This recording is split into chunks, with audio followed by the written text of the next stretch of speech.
is a test of the emergency alert system.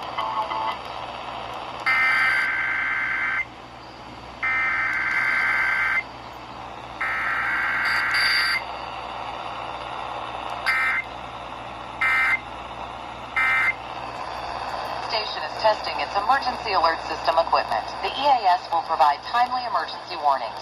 This station serves the Pittsburgh Extended Operational Area. This concludes this emergency alert system test.